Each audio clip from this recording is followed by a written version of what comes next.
अरे लिहू अवतारा देवी धरती मझारे आके राक्षस कैकाइलू बधाना वाना मैया राक्षस कैकाइलू बधाना वाना अरे बधाना वाना हे बधाना वाना मैया राजा कैकाइलू बधाना वाना ए लिहू अवतारा देवी धरती मझारे आके लिहू अवतारा देवी धरती मझारे आके राक्षस कैकाइलू बधाना वाना मैया राक्षस कैकाइलू बधाना वाना अरे बधाना वाना हे बधाना वाना मैया राजा कैकाइलू बधाना वाना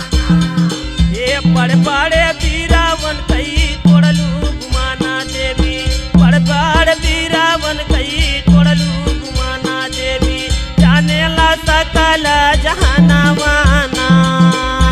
जाने ला सकल जहाना वाना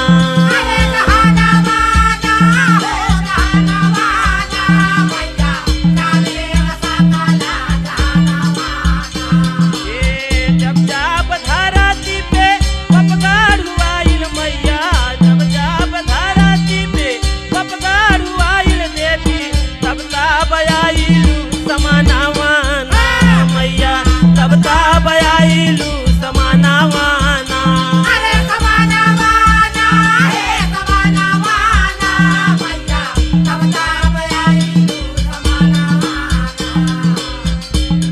ये भैलू सहाई आई लजिया बचायू देवी भैलू सहाई आई लजिया बचायू देवी छोड़ी कैया पाना यसाना वाना मैया छोड़ी कैया पाना यसाना वाना अरे खाना वाना हो खाना वाना मैया छोड़ी गया पाना खाना वाना ये शक्तिया पारा भक्ति हमका तू दैदा देवी शक्तिया पारा भक्ति हमका तू दैदा देवी संत कुमार कैयार माना वाना संत कुमार कैयार माना वाना यारा मनवाना यारा मनवाना मैया संता कुमार कैयार माना वाना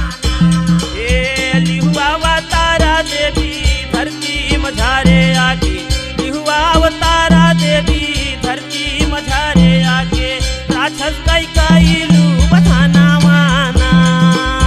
राक्षस कैकाइलू बधाना वाना मैया राक्षस कैकाइलू बधाना वाना